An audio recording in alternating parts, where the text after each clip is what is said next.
La guerre à Gaza et l'implication des Américains jouera-t-elle un rôle dans l'élection américaine? La pré-campagne a connu une accélération le week-end dernier, avec notamment un discours ferme, virulent du président Biden vis-à-vis de son principal opposant, Donald Trump. Extrait.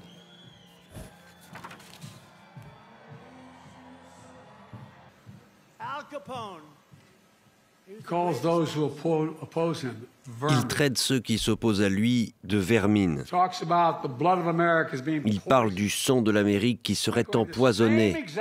C'est exactement le même langage qui était utilisé dans l'Allemagne nazie. Il publie fièrement sur les réseaux sociaux les mots qui décrivent le mieux sa campagne de 2024. Je cite « vengeance », je cite « pouvoir », je cite « dictature ». Il n'y a aucune confusion sur qui est Trump. Voilà pour ce discours qui risque de marquer les esprits. Dominique Simonet, bonjour. Vous êtes journaliste et écrivain. Votre dernier ouvrage, Les grands jours qui ont changé l'Amérique, il s'adresse à qui d'abord, le discours de Joe Biden? Le discours de Joe Biden s'adresse à tous ces Américains qui sont un peu flottants, qui hésitent, qui sont perdus, qui n'aiment pas trop Joe Biden notamment, enfin le candidat Joe Biden notamment parce qu'il est âgé et qui se demandent s'ils ne vont pas voter finalement Trump. On a une Amérique qui est très fracturée, qui est très divisée, qui s'interroge sur elle-même et on voit que la violence politique avec Donald Trump a monté d'un cran. On voit que Joe Biden est en train d'ailleurs de laisser un peu de côté son bilan économique parce que ça ne prend pas vraiment. C'est un bon bilan économique, mais entre les chiffres de la macroéconomie et puis le vécu des gens, il y a une différence. Les salaires sont bas, le prix de l'essence est élevé et un certain nombre de gens se disent ça marche pas avec Joe Biden. Donc il y a ce souci maintenant pour les démocrates de transférer un petit peu le débat de la campagne sur l'enjeu démocratique. Mais ça parle, ça, aux Américains, la notion de démocratie? C'est tout le pari des démocrates. Jusqu'à présent, ils pensaient qu'effectivement, ce n'était pas un thème très porteur. On voit quand même que Donald Trump s'en saisit lui aussi, puisqu'il renverse les arguments pour dire que c'est Joe Biden qui menace la démocratie. Donc on est sur ce terrain-là. Je ne suis pas sûr, effectivement, vous avez raison, que ça convainque vraiment les Américains qui sont très préoccupés, comme tout le monde d'ailleurs, par leur pouvoir d'achat et par leur vie quotidienne. Donc on est quand même assez loin d'une campagne idéale sur ce plan. Les Américains et surtout les démocrates qui s'inquiètent, s'interrogent sur l'âge, l'état de santé du président Biden.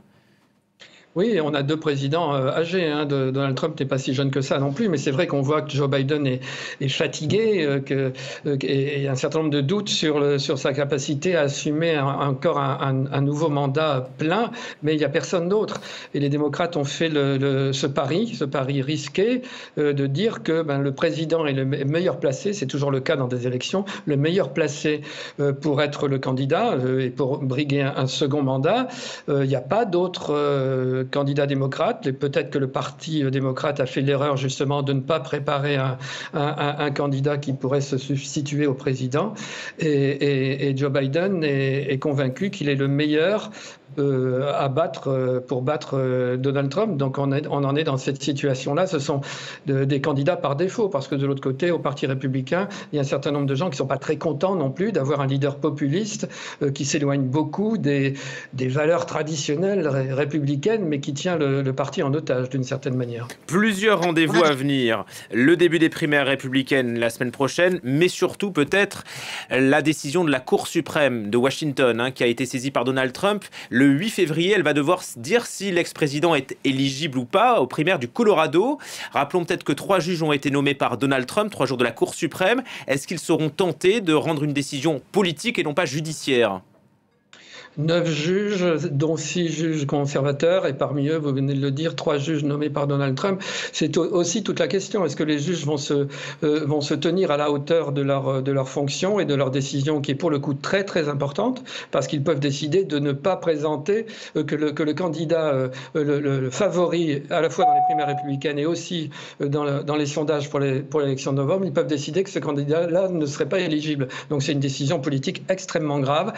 Toute la question est effectivement suspendue à la capacité de ces juges à s'élever au-delà de leurs attaches partisanes et puis de décider en leur âme et conscience. Moi, je pense qu'ils vont botter en touche, qu'ils vont sans doute dire que ça ne dépend pas la décision ne dépend pas des États, peut-être envoyer la décision au Congrès, mais je ne crois pas qu'ils puissent se risquer à prendre une décision politique pour dire, par exemple, que Donald Trump ne serait pas éligible. Vous imaginez ce que ça représenterait comme séisme dans le pays. Rappelons que Trump est accusé par ses juges du Colorado et d'autres d'avoir participé et d'avoir encouragé l'assaut du Capitole. Il se prévaut d'une immunité présidentielle. Fantasme ou réalité ? C'est un débat juridique sans fin qui dure depuis des semaines et des mois. Peut-il,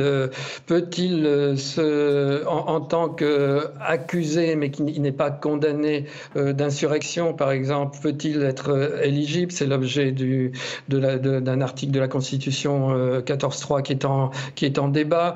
Est-ce que s'il est condamné pendant les procès, il y a 4 procès au pénal qui vont arriver avec 2 calendriers, le calendrier des primaires et le calendrier des procès qui s'entrechoquent. Est-ce qu'il est condamné? Est-ce qu'il peut continuer? Est-ce qu'il y a une immunité présidentielle qui peut prévaloir? En fait, ce que fait Trump et ses avocats, c'est de gagner du temps. Et il n'y a, à mon avis, aucune chance qu'aucune décision de ce type ne soit prise avant l'élection. Et ces inculpations, ces accusations, c'est le fonds de commerce de Trump. Oui, c'est-à-dire on voit bien d'ailleurs à chaque fois qu'il est accusé, qu'il a eu un nouveau chef d'inculpation, une nouvelle inculpation, il va s'en prévaloir dans les meetings et ça lui profite. Ça lui profite pour le moment, jusqu'à un certain point. Si effectivement il y avait une décision de la Cour suprême qui lui soit défavorable, s'il y avait un certain nombre de condamnations dans les procès à venir, il n'est pas impossible quand même qu'il y ait une partie de l'opinion, notamment les indécis, qui se disent « Oh là là, ça va trop loin, je ne suis pas sûr d'aller voter pour lui ». Voilà, mais c'est un feuilleton que l'on va lire pendant ce temps. Excusez-moi, il pourrait se retourner vers qui alors? D'autres candidats républicains ou Joe Biden? D'autres candidats républicains, il n'y en a pas pour l'instant. Il n'y en a pas d'acceptable.